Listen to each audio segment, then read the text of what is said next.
Bonjour, c'est Laure de la Bibliothèque interculturelle. Aujourd'hui, une capsule avec des recommandations pour les 6-8 ans, les néo-lecteurs, ceux qui commencent à lire tout seuls. Et alors, dans cette capsule, je me suis complètement éloignée de tout ce qui est lecture graduée, école pédagogique, pour aller 100% vers de la lecture plaisir. Donc je vais commencer tout de suite par un de mes chouchous dans le genre. Quand on parle de lecture plaisir, c'est vraiment une des premières idées qui me vient en tête. C'est la série Les Méchants de Aaron Blabey. L'idée de départ, c'est que c'est vraiment difficile d'avoir une réputation de grand méchant quand au fond de toi, tu n'en es pas vraiment un. C'est le cas du grand méchant loup qui a décidé de racheter sa réputation. Et pour ce faire, il crée un club avec d'autres anciens méchants. Il y a un requin, un piranha et un serpent. Donc ils vont former un club pour devenir des héros et aller sauver la veuve et l'orphelin, même envers et contre l'avis de la veuve et l'orphelin en question. C'est extrêmement drôle, on ne s'ennuie pas une seconde, c'est plein de rebondissements dans leurs aventures où ils cherchent des bonnes actions à faire. Puisque à chaque pas, évidemment, leur naturel de méchant essaye de revenir au grand galop. Et comme vous le voyez, c'est un mariage entre le roman et la bande dessinée, avec des illustrations en noir et blanc. Je le recommande vraiment très très chaudement, notamment aux lecteurs les plus récalcitrants. C'est irrésistible à mon avis. Et il y en a toute une série, donc une fois qu'on a lu le premier, si on aime ça, on peut continuer. Un deuxième exemple dans le genre mariage entre BD et roman, c'est ce petit roman policier passionnant qui s'appelle Le voleur de sandwich. C'est l'enquête de Marin, dont les parents sont des top chefs du sandwich, qui s'aperçoit que jour après jour, ses sandwichs disparaissent de sa boîte à lunch. Et il va chercher le coupable. Les dialogues et les situations sont extrêmement bien trouvés. C'est très drôle. Et ça se lit très très facilement. Hop. Et comme vous le voyez, c'est aussi largement illustré. Donc ça, pour un premier roman policier, je vous le recommande aussi vivement. On ne le lâche pas jusqu'à la fin. Maintenant, une autre série qui fait la part belle à l'illustration, qui s'appelle Mortina. Alors Mortina, c'est cette petite héroïne ici, qui est une petite fille zombie. Alors, elle vit dans la villa d'échéance avec sa tante trépassée qui lui a interdit de voir les enfants du village. Évidemment, il faut qu'elle se cache. Alors, c'est ce qu'elle fait jusqu'au jour où elle entend parler d'une fête qui s'appelle l'Halloween. Elle décide de sortir déguisée en petite fille zombie. Et la suite est racontée dans le livre. Et c'est vraiment un univers gothique à la Tim Burton. On a l'impression d'être plongé quasiment dans une œuvre cinématographique. Regardez un peu la qualité des illustrations. C'est vraiment une très belle histoire qui parle aussi de la différence et du rapport aux autres, quand on lit un peu entre les lignes. C'est une trilogie, voilà. Donc il y a ces trois-là, si on aime Mortina. Pour les plus jeunes, une série que j'aime beaucoup, avec une héroïne également, c'est la série de Mademoiselle Zazie, de Thierry Lenain. Alors, j'aime beaucoup cette série parce que l'auteur a vraiment le chic pour aborder des problématiques importantes, mais complètement à hauteur d'enfant. Par exemple, les différences de genre sont abordées dans Mademoiselle Zazie a-t-elle un zizi ? Donc l'histoire, c'est l'histoire d'un petit garçon qui, comment il s'appelle ? Je crois que c'est Max. Max, qui voit les choses de manière très simple.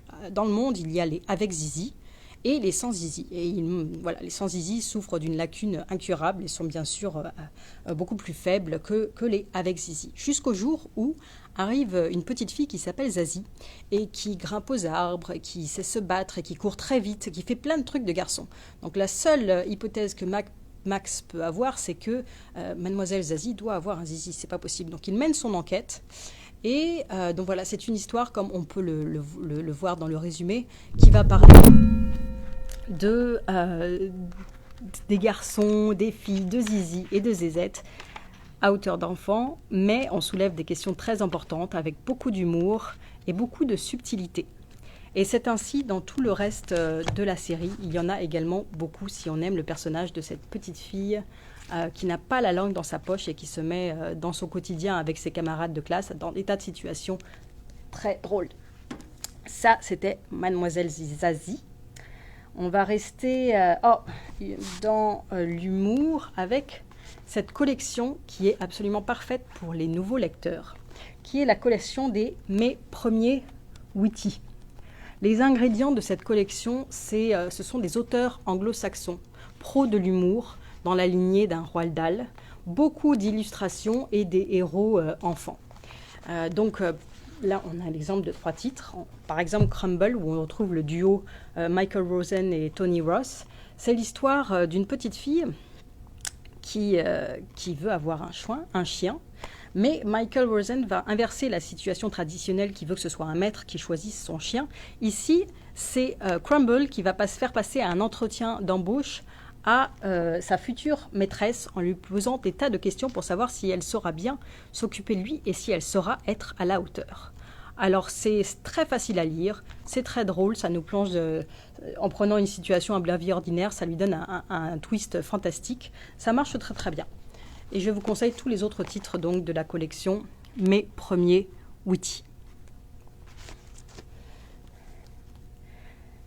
Pour les amateurs de jeux vidéo, cette série de Scholastic qui s'appelle Nouvelle Partie, on sent qu'évidemment elle est vraiment axée vers ce public, mais c'est très bien fait et ça fonctionne. Ça se lit très bien, c'est agréable, c'est très coloré. En fait, au début, on est plongé dans une situation familiale avec un petit garçon qui sort sa console de jeu portative et qui commence une partie de jeux vidéo. Et ensuite, on suit les aventures de son avatar dans ce monde-là, qui est Super Lapin, qui se bat à Animaville contre méchants vikings. À chaque livre, c'est une nouvelle partie, donc on est dans le vocabulaire du jeu vidéo, il gagne des vies, il peut... c'est vraiment l'univers plus des jeux vidéo des années 90. Mais il y a plein d'actions, il y a beaucoup d'humour. Et les amateurs de jeux vidéo devraient vraiment y trouver leur bonheur en format roman. Pour donner un autre exemple.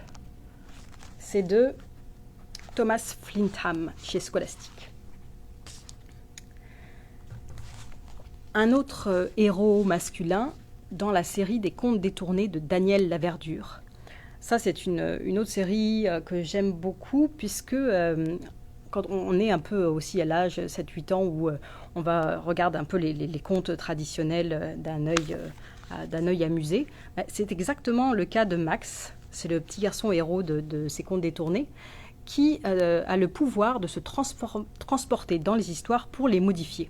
Donc à chaque fois qu'il se retrouve chez sa grand-mère confinée dans la chambre, il va prendre son vieux livre de recueil de contes et il va aller les revisiter pour qu'ils aient de l'allure, puisque pour lui c'est un tas d'histoires qui, comme il dit, n'ont pas d'allure. Donc Max est un personnage irrévérencieux, et il y a plein d'adresses au lecteur, c'est vraiment un détournement des contes très réussi. Par exemple, dans Cendrillon, le détournement de Cendrillon, Max va se présenter directement à Cendrillon comme le fée parrain, parce qu'il est temps de revoir la discrimination envers les garçons dans l'univers des fées. Donc ce n'est pas la marraine, ce sera lui, et il va suivre Cendrillon pour changer toute l'histoire du conte. Voilà, il y en a d'autres que ces 2 titres. À chaque fois, c'est une version revisitée d'un conte classique. Et c'est de Daniel Laverdure. Alors, une autre série que j'aime beaucoup, c'est Les Dragons de Nalsara. Ici, c'est une parfaite première initiation au roman de fantasy. C'est l'histoire de 2 frères et sœurs, Cham et Nin, qui vivent avec leur père sur l'île aux dragons. Leur père est éleveur de dragons et tous les 9 ans, des dragons viennent pondre des œufs sur cette île et ensuite c'est à la famille donc de Cham et Nin de les élever. Et le roman commence par justement le moment où il y a 3 œufs sur cette île. 2 œufs identiques et un œuf un peu différent que Nin a trouvé sur la plage. Et on devine que cet œuf va être tout à fait spécial. Donc c'est facile à lire, il y a de magnifiques illustrations en noir et blanc et ça plonge dans un univers de fantaisie avec des magiciennes puissantes, des sorciers dangereux, de fantastiques dragons. C'est passionnant. Et là encore, il y a de quoi faire, il y a de nombreux encore autres numéros après ceci. Mon avant-dernière suggestion, la voici, c'est La Princesse Masquée. Là encore, c'est une série. C'est une histoire à propos de la princesse Magnolia, qui est une princesse bien sous tout rapport, avec une robe rose et de bonnes manières. Sauf que cette princesse Magnolia porte à son poignet une alarme à monstre. Et quand son alarme sonne, elle se transforme en princesse masquée, son identité secrète, et va se battre contre les monstres qui sortent de sous terre pour manger les chèvres du royaume. Donc sa licorne, par exemple, se transforme en poney qui l'attend au pied du château. Donc il y a de nombreuses références tout à fait assumées à Zorro et à l'univers des super-héros. Les illustrations sont tout à fait charmantes. Pour les plus jeunes, je recommande à 100%. C'est un roman 100% plaisir, très amusant. Et vraiment un détournement des trucs classiques de princesse pour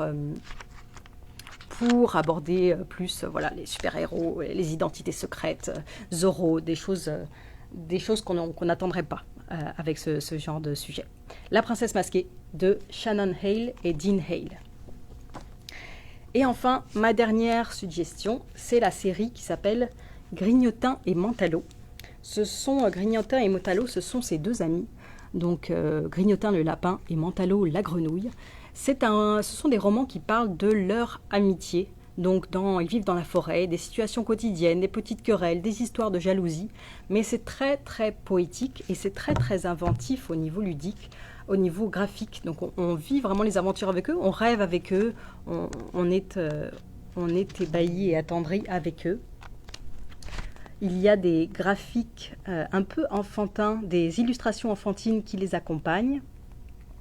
Et les dialogues sont en écriture cursive avec une couleur pour chacun. Donc c'est vraiment une série adorable pour les plus jeunes, mais ça marche aussi très très bien pour les plus vieux et même pour les adultes.